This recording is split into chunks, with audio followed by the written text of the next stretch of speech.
It's race day. We're going racing.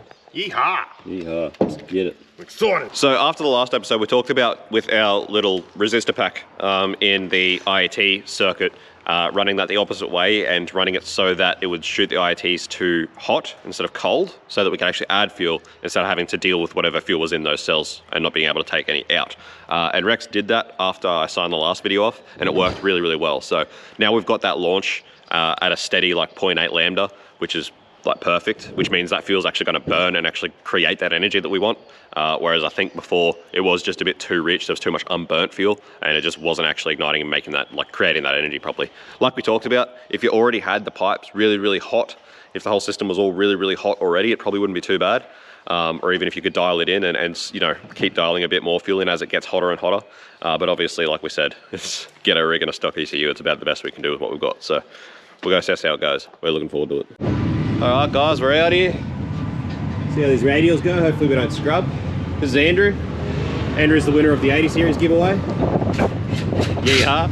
He's come out for the day as well. Hanging out. Boys are already out on track.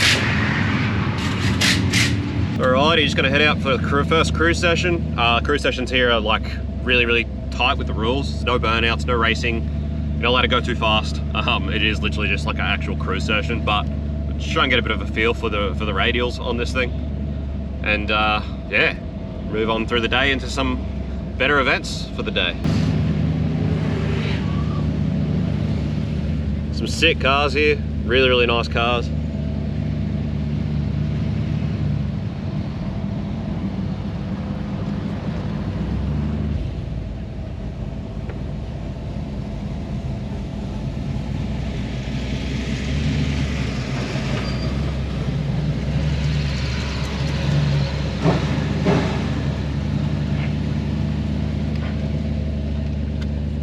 We've also got our boy Chris here with the blue VZ Ute with the stock bottom LS1 that went 700 and, what'd it go, 720? 720 horsepower. So he's here as well, so it'd be good to get some footage with him and that car too.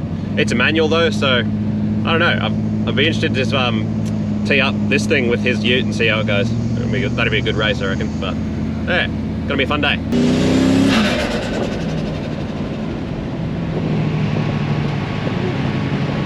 Big Baraval. Apparently that thing is very quick. Yeah, so I've heard. Very fast. Alright, so these radials are hooking up mint. It's working awesome. Yeah, and for a 430 horsepower car, I think we're really going to hold our own today. I think it's going to surprise quite a few people. It's going to be good.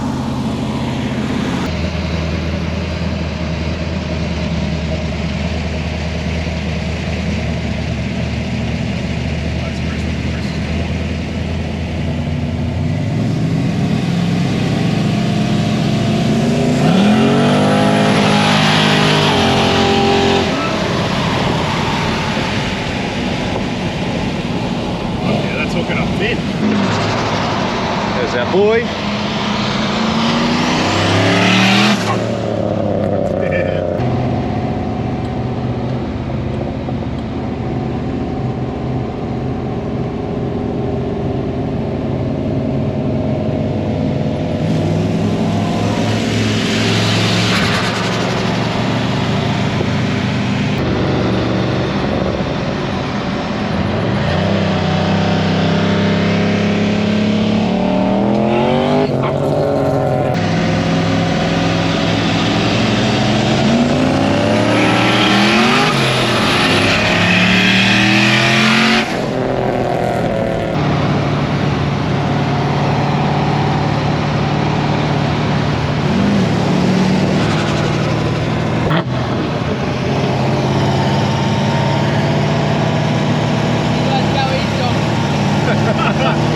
It's not as quick as you think.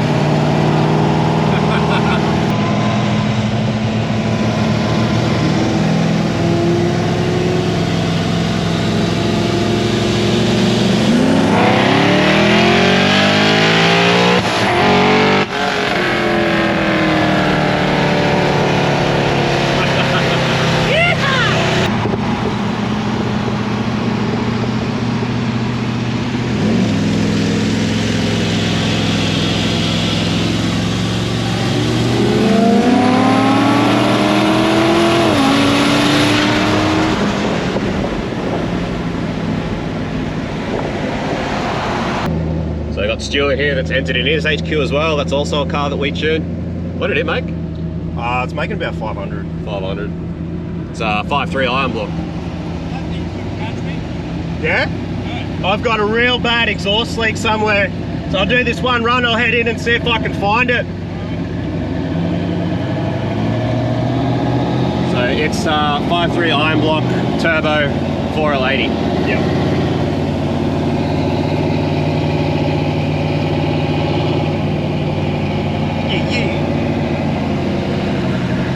He's wrapping the boost gumps, stick it on the back window, yeehaw.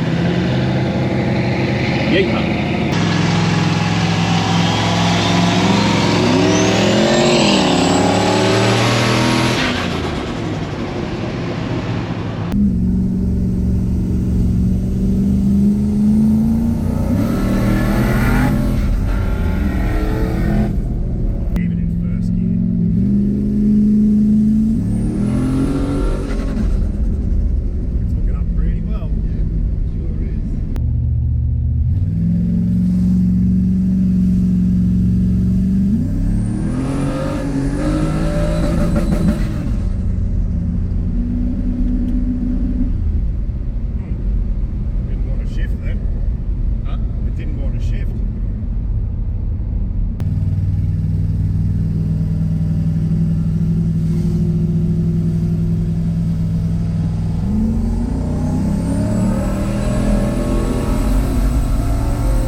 Alright, so having a few issues with this thing. From first to second, this box just will not shift. If you're at full noise, Rex has got to keep backing off and getting back into it in second, which is losing a little bit of time, but also blown out all the gaskets pretty much at the exhaust setup. So the exhaust system's not particularly enjoying our ghetto rigged two-step, and it's just blowing out all the gaskets on like the 2-bolt gaskets and stuff. And yeah, terrible exhaust leaks. It sounds like a bucket of bolts, so doesn't sound too good, and it is losing a bit of pressure. Rex notices it's noticeably laggy, but yeah, apart from that, the Ute's going pretty well. Aside from those two things, a few things to look at. I think it's just the way this box is built or what it is. I don't think there's much we can do about the shift thing, but it's not losing too much time. But this actual event on its own is just a complete shit show. I can't believe what a shit show it's been. So we haven't been able to be in the car to do any of the drags or get any data on the drag or anything at the moment. So we're working on how the hell we're going to be able to do that. Yeah, we'll figure that out as we go.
Rightio guys, so eliminations, Rex got knocked out first round. The exhaust leaks in this thing are horrible. It's so bad at the moment. It just sounds like a bucket of bolts. It sounds like shit. Even from where I was standing right down the end of the straight, you could hear this thing trying to spool up from the exhaust leaks. It's horrific, but it's still driving home, which is a success. The tires worked awesome, it gripped up awesome, which is a really, really good sign.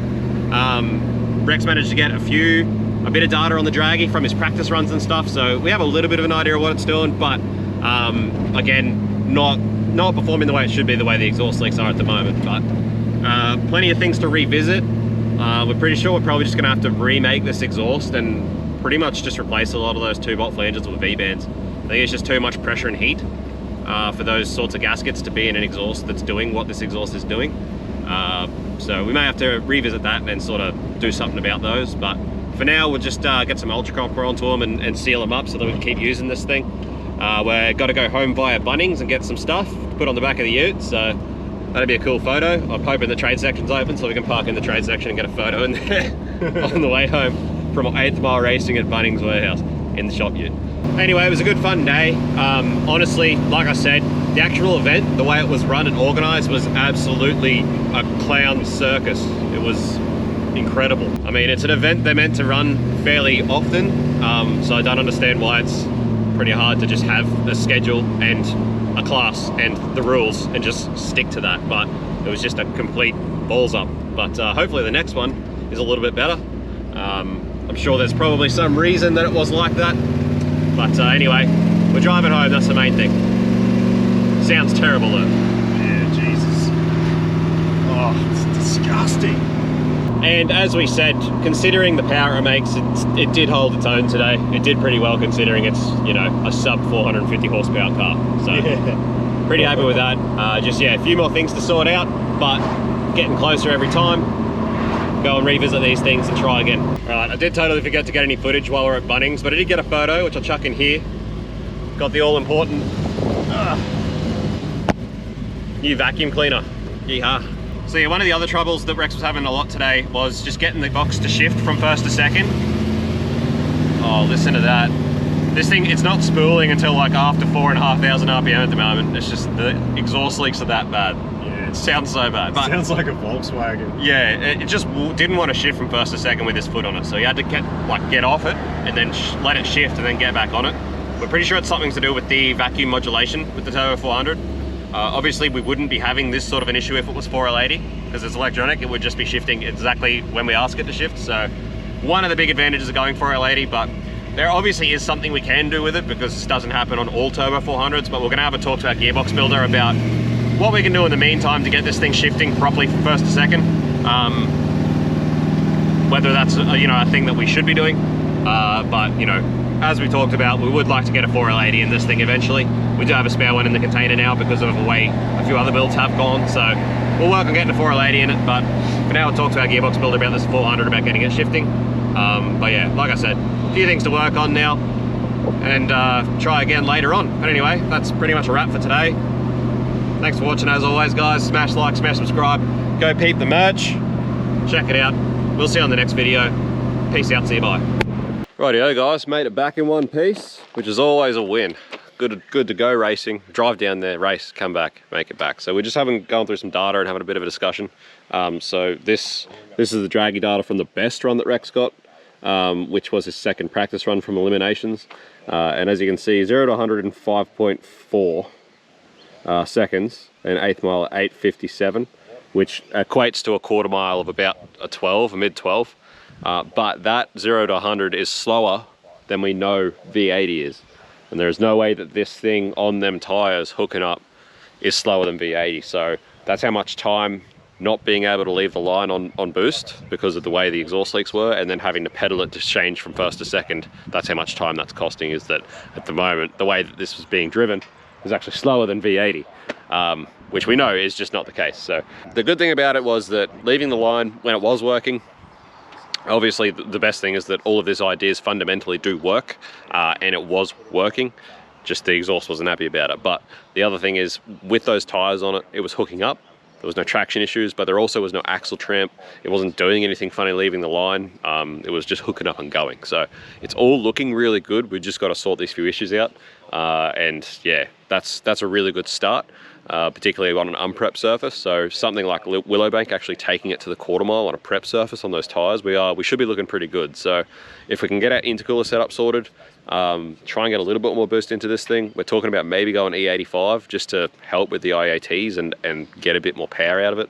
And then yeah, with those tires and with everything sorted out, really interested to take this to Willowbank and see how it goes on the 8th and the quarter, and get some more draggy data. But anyway, I will have a video coming soon. I want to get some data for the draggy from V80 and a few other things as well, just for the fact that we haven't used the draggy nearly as much as I wanted to since we got it. And the other thing is it's hard to, I suppose, get across in the content just how quick the cruiser is for what it is, for being a 2.5 ton car, whereas using the draggy we can actually show use compared to something like this. Maybe even this, we'll get the draggy out on that when it's sorted, and we'll get the draggy out and do a heap of draggy stuff, so that you can really get a really good reference of just how fast things like the V80 are for a 2.5 ton, you know, loaf of bread. Anyway guys, that's enough for this one. Yeah, plenty of data and stuff to go through, plenty of stuff we want to fix up and move towards, which is awesome. So, but for a fresh build, first outing, you know, second outing I suppose, including roll racing, it went really well, and we're really happy with the car. It's easy to forget watching things like this and roll racing and stuff that it was literally just a shit box throw together of crap parts that were no good for anything else, that were all secondhand, that we just tossed in, and this is the outcome. So, you know, considering that, it's good and it's fun, and it's exactly what we wanted to do with the car, was build something like this that we can now progress with and change out and pretty much keep chasing down more and more improvements. So anyway guys, love this thing. It's a really good content car. That's what it's all about. Yeah, shop ute content car. Try and go fast. Looking forward to it. Anyway guys, we'll see you on the next one. Thanks for watching as always. Smash subscribe. Hit the little plus, or hit the little bell, sorry, so you didn't miss anything. And go and check out our Patreon. Check the merch out. We'll see you on the next one. Thanks for watching. Peace out. See you. Bye.